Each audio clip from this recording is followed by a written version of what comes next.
The song that we just heard by the One Heart Choir is, the lyrics are based on a poem that comes from a book by the author Kent Keith, Anyway, The Paradoxical Commandments. And this beautiful little book is all about the power of conscious effort to make changes in the world, especially when that effort is motivated by a genuine concern for other people. And how that genuine concern for other people can really bring into play a beneficial energy that makes a contribution to the world, even though there are substantial problems with doing good anyway. Oh dear. Because sometimes the good works that we do aren't wanted, or they're not recognized, or they're not acknowledged, or we're not appropriately thanked for them. And the author says that if you and I are in the business of doing good for applause, or we're in the business for doing good for recognition, we're going to be disappointed, because sometimes that doesn't come. And we ought not to let that stop us from doing the good that is in us, that wants to come through us anyway. His story is delightful. He started teaching students in the 60s. They were trying to achieve change in the system, and he was trying to coach them to bring that change by working from within the system and to keep their attention focused on genuine concern for other people, and to not get discouraged when the change didn't come about as soon as they wanted. So he laid down these 10 paradoxical commandments as a challenge to see, can they stay on task? Can they encourage themselves to keep on doing good even when the good that they wanted to see come about was rejected, was not as effective as they had hoped? Anyway, he stopped teaching and he moved on. And, for 25 years he did other things. And one day, 25 years later, he was attending a Rotary meeting. And it is the custom in a Rotary meeting, I understand, to begin the meeting with a reading or a prayer or a poem or something like that. And so the person who was assigned the task to start the reading said, well, because Mother Teresa, who had recently passed away, has died, I'd like to read a poem by her as a tribute to her. And the person read the paradoxical commandments, and he sat there going, wait a minute. That's my poem. I wrote that. So he went to the person afterwards and said, where did you get that? And the person said, well, it's from a little, I think, anonymous book about Mother Teresa, and at the end of it, it shows this picture of the poem, which apparently comes from a plaque on the wall of her children's home in Calcutta. And he said he got chills because something he had written 30 years ago had made its way around the world and landed on a wall in Mother Teresa's home for children, and it was attributed to her. And it had been going everywhere. It had become quite famous indeed. In fact, he even got a call from the chief of police from the Honolulu Police Department saying, are you that Kevin who wrote that poem? Because it was part of a training and they were trying to connect. And clearly these commandments touched some vein of truth in the world that many of us discover just in everyday life. And it's this: not all of life makes sense, and it's frequently not fair. And we ought not to let that stop us from doing the good that wants to come through us. He writes in the little book, he says, it's best to begin by just admitting that the world is crazy. And it really doesn't make any sense. And even though the world itself doesn't appear to make sense all the time, you and I can. You and I can bring personal meaning into play by using our minds to connect with the spiritual guidance that is everywhere present in this world. Our topic is, my mind is a center of divine activity because it exists within the everywhere present mind of the Creator. In fact, remember the affirmation we just read together? Just in case you forgot. We see a world in which spiritual guidance is valued and where we are called to conscious social action. You see, the idea is that spiritual guidance can lead me to participate in the world in a conscious way when I access and use it. Well, what would unconscious way be? Well, I'll come up with an example. You probably have a few of your own. Let's see. A person not voting and then wondering how the country got to be the way it is.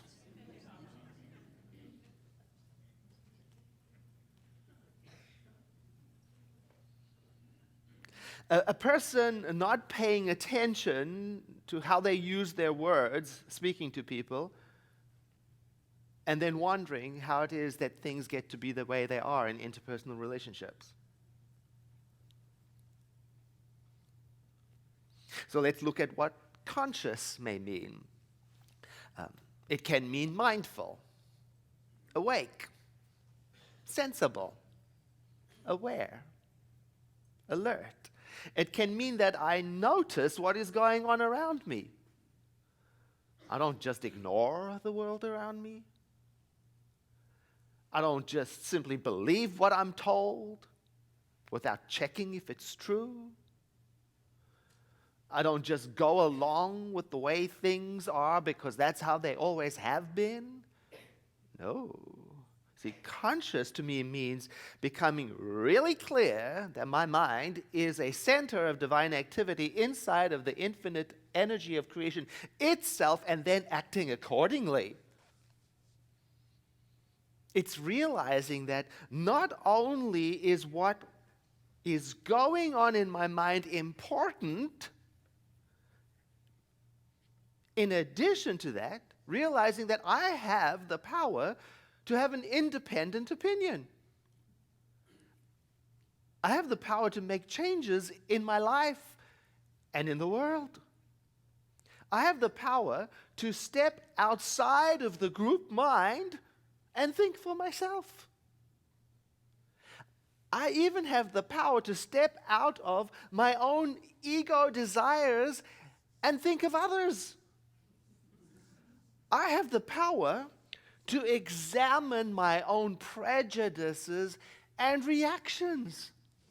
I have the power to go beyond the problems of my immediate life and understand my impact on the global community of beings, because that's how powerful a mind is when used.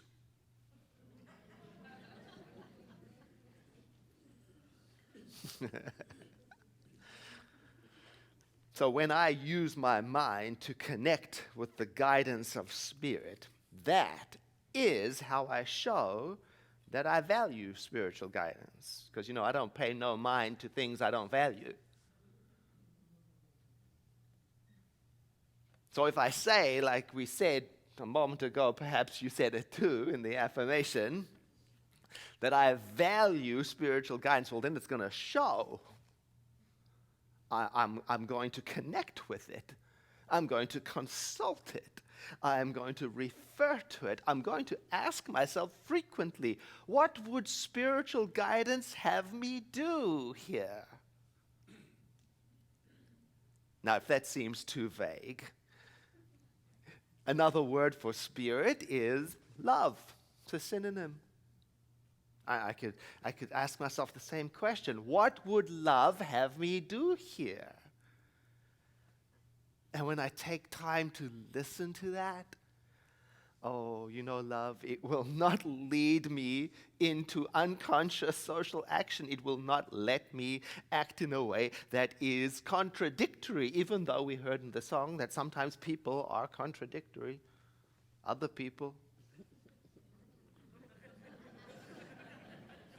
The world may appear to be contradictory from time to time, but we don't have to.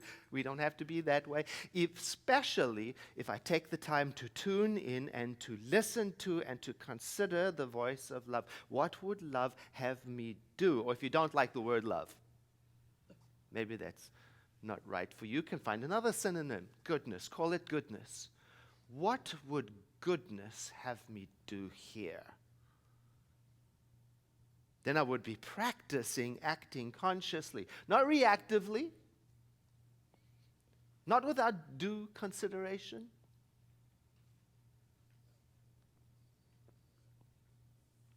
Two weeks ago, I mentioned to you that our international movement, Centers for Spiritual Living, is having some trouble because our international convention is scheduled to take place in 2017 in Nashville, Tennessee.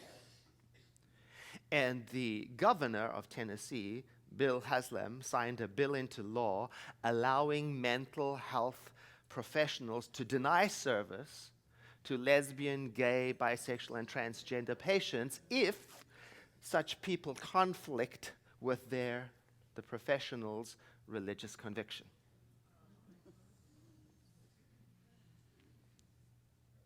So, our International Leadership Council had to ask themselves, what would spiritual guidance have us do here?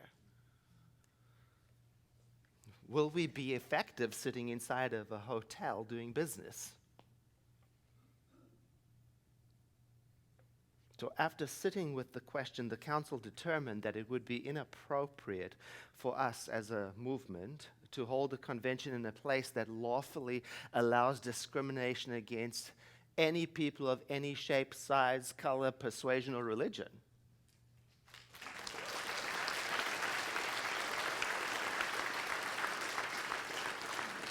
So our leadership council on Friday voted to cancel the contract with the Sheraton Hotel in Nashville, even though it was at great loss, financial loss to the movement.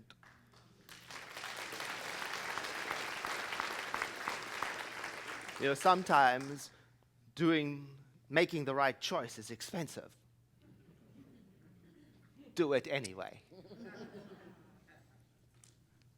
And we also had to ask, and what would love have us do here? Our founder said something beautiful about this matter. He said, we cannot only embrace ourselves and people who look like us and people who agree with us and people who behave the way we want them to. We cannot only embrace those people. Somehow our arms must find themselves around the shoulders of all humanity. And all humanity includes the governor of Tennessee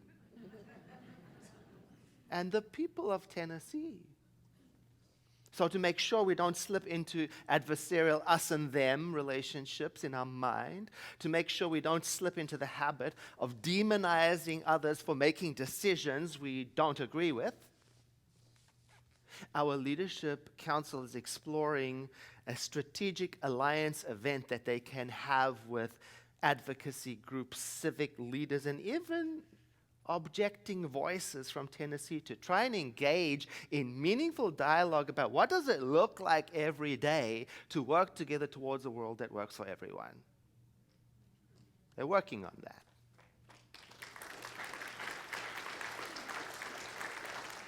Which is why I love that the choir sang that song for us, The Paradoxical Commandments. It helps me to remember. It doesn't always make sense, but don't let it stop me. You know, the lyricist, the composer, he wrote a paraphrase of the original words. They're not exactly the same, and I remind you of them because they're so good. People are often unreasonable, illogical, and self-centered. Other people. Forgive them anyway. If you're kind, people may accuse you of selfish, ulterior motives. Be kind anyway. If you're honest and true, people may cheat you. Be honest anyway. What you build today may be torn down tomorrow. Build anyway. If you find serenity and happiness, people may be jealous. Be happy anyway. The world needs your happiness. The good you do today may be forgotten tomorrow. Do good anyway. Just do good anyway. Give the world the best you've got, and it may never be enough. Give the best you've got anyway. And then the lyricist tags on an idea in the song that's not in the original. He adds this: for in the final analysis, it was never between you and them anyway. It's between you and God. Or in the context of our topic today, it's between you and your spiritual guidance system.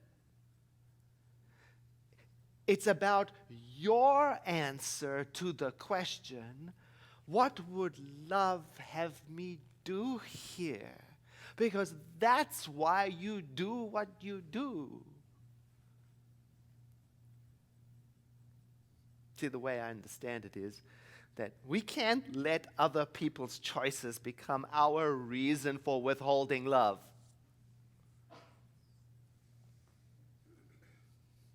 And somebody may say, well, those paradoxical commandments, I don't know, they seem a little off-putting, a little bit judgmental, a little bit discouraging, a little bit pessimistic. It might leave a person with a bad taste in their mouth about humanity in general.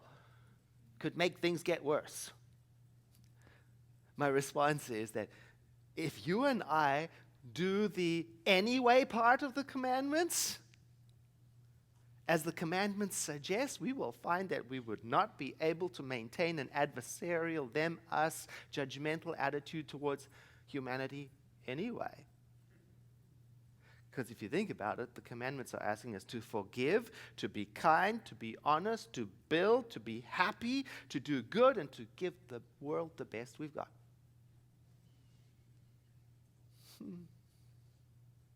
Whether or not the world changes, I don't know.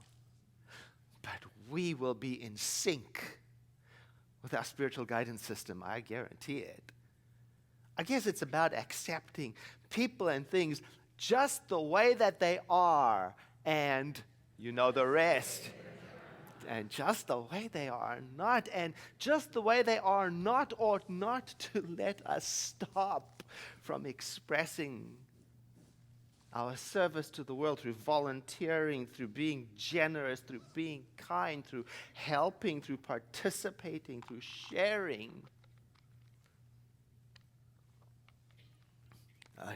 Is it enough to just do the little bit of good anyway? Because sometimes I think it's not. I worry. I get despondent. And I take my courage, my inspiration from Emily Dickinson. If I can stop one heart from breaking, I shall not live in vain. If I can ease one life the aching, or cool one pain, or help one fainting robin unto his nest again, I shall not live in vain. Oh, Emily. And I'm remembering that we may not be thanked appropriately. We may not be acknowledged in the way our good deserves to be acknowledged. We may not even know who our good acts in the world will touch eventually. Still, this I believe, that if you let helping others be a part of your life, you will set yourself free from the things in life that don't matter. And you will become part of something that is so much bigger than you are. Now, I have something very important to say. I understand that sometimes we find ourselves in a place in life where we need more than what we can give, where we need nurturance rather than being able to offer assistance. We find ourselves sometimes in a place where all we can do is show up to be loved. And that is our way of participating. I know that. And at such times it is appropriate to receive. That's why we have our weekly grief support group and our after-service prayer and all the other spiritual support systems to help us in those times. So this question I ask now is not meant to alienate anyone who finds themselves in sadness or in need or who is struggling or who cried themselves to sleep last night. It's really an invitation to everyone to ask gently, is there room in my life to do something for others? And if you're not sure, it's a good thing you have an internal spiritual guidance system, because you can then meditate on this question all week. What would love have me do here? Now I invite you to breathe in with me and to exhale as you close your eyes, and we move into a moment of prayer in which we acknowledge that divine mind of creation, that infinite source of all wisdom, and a synonym for it is love or spirit. We are acknowledging that as being everywhere present, above us, below us, inside, outside. It is that which creates the universe and is in and through all things. That's what everywhere present means. It is eternal, immortal, has no beginning and has no end. We are acknowledging it in this way so that we may remember together that we live and breathe and have our being within it, that this mind with which we are thinking is thinking within the sanctuary of divine mind. So we let ourselves feel the awesome responsibility for how we think, for how we translate the impulse of divine spiritual inspiration into love and service and action and right choice. How we use our connection through the one mind to alienate no people in consciousness, to demonize no groups in consciousness, but to open our hearts so much that we are transparently and obviously taking a stand for love in this world. Now I celebrate that as we pray together, divine mind responds immediately, as if listening in to what we are praying. So I prepare myself to witness the outpicturing of this, taking a stand for love. I prepare myself to experience what it means to be a center of divine activity. For this is according to spiritual law. Before we ask, it is given. This is according to spiritual law. It is done to us instantly and immediately the way we have prayed. This is the gift of grace. And so I hold this prayer lightly, with an expectation of it doing what it does. And I let it be. And together we say, and so it is.